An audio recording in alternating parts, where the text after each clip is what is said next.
তামিম নিজের খোলা জিপে বসে লুকিং গ্লাস দিয়ে দেখতে থাকে শুভাকে। যতক্ষণ না বিদ্যালয়ে প্রাঙ্গণ ত্যাগ করে তার চিপটি, ততক্ষণ সে এক দৃষ্টি দিয়ে তাকিয়ে থাকে শুভার দিকে। শুভা ও স্টেজ স্টেজেও দাঁড়িয়েছিল। পুরো শরীরটা থরথর করে কাঁপছিল তার। চারপাশে হাজারো চাহনি তাকে কুরে কুরে খাচ্ছে। ভেতরে ভেতরে আতঙ্কের ঢেউ উঠছে। এমন কেউ যার নাম শুনেই পুরো শহর কেঁপে যায়। আইনও নিজে তৈরি করে, যে কিনা সরাসরি তাকে লেডি বলে ঘোষণা দিল। ভয়ে তার আতঙ্কে শুভা একটু পরিমাণও নড়ে না সেখান থেকে। কিছুক্ষণ পর প্রিন্সিপাল সাহেব একজন লেডি শিক্ষক তাড়াতাড়ি এসে তাকে নামিয়ে আনেন। সহপাঠীরা এবং শিক্ষকরা কিছু বলতে সাহস করে না, শুধু চোখ রেখে প্রশ্ন করে। শুভা নির্বাক, কিন্তু কাঁদতে কাঁদতে বেরিয়ে আসে কলেজ থেকে। সেদিন রাতে আরশনগরে তামিমের সবচেয়ে পছন্দের জায়গা হলো পোড়াবাড়ি। খানিকটা রাজা বাদশাদের আমলের মতো। সাথে সাথে দেওয়াল, শ্যাওলায় ধরা খোলা ছাদ আর গাছে ভরপুর।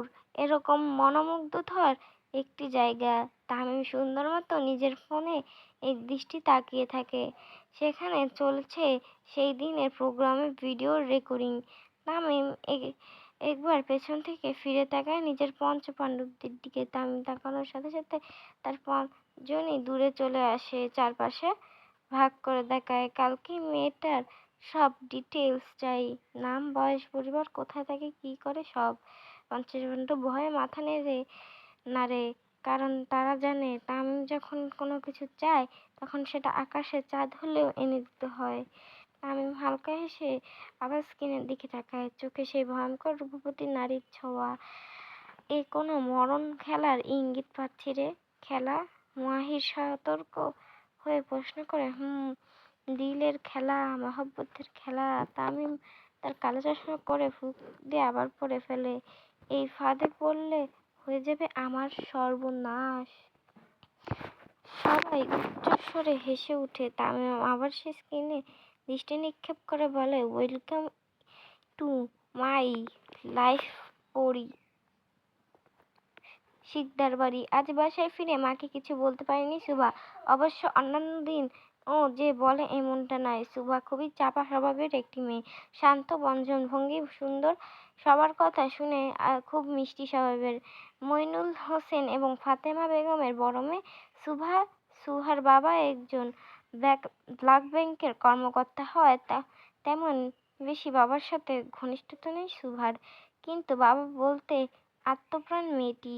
তাই বাবার মতো ব্যাংকার হতে চায় সে। কিন্তু তার যে পড়াশোনায় লক্ষ্যভেদ করে ঢুকে পড়েছে আর অন্য চিন্তা।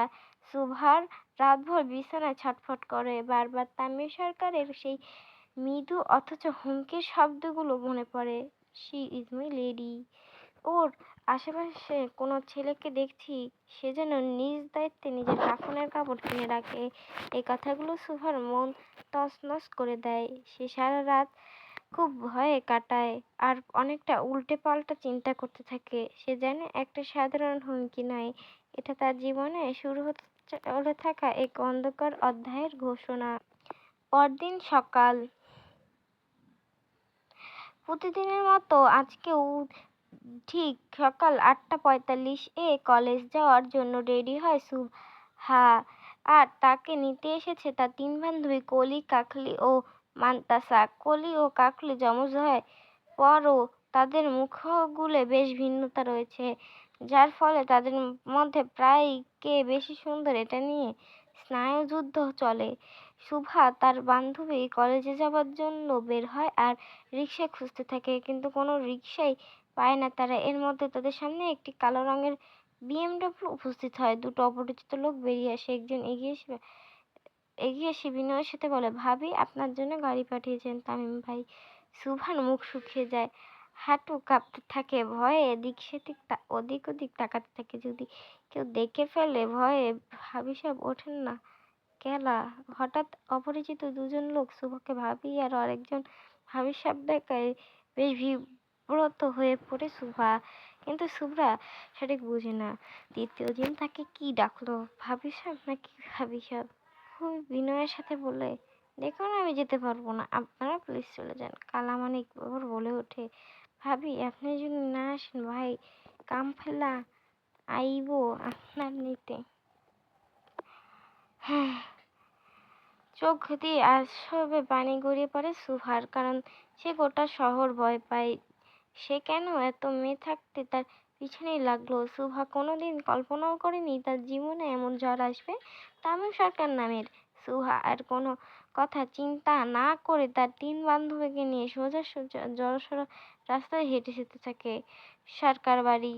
আরশিনগরের প্রাণকেন্দ্র অবস্থিত বিশাল ডুপ্রোজ বাড়িটি সরকার ভিলা, যাকে সবাই সরকার বাড়ি নামে বেশি চিনে।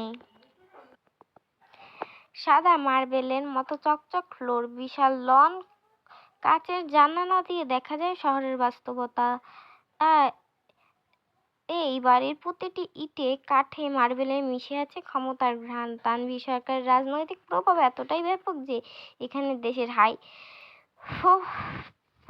প্রোফাইলি লোকেরাও ঢুকতে সাহস পায় না। সরকার ভিলার বৈদ্যখানা চলছিল তানভীর সরকার ও তামিমের মধ্যে গুরুত্বপূর্ণ আলোচনা। আমি চাই না আপনি রাজনীতির জন্য কোনো বিপদে পড়েন বাবাজান।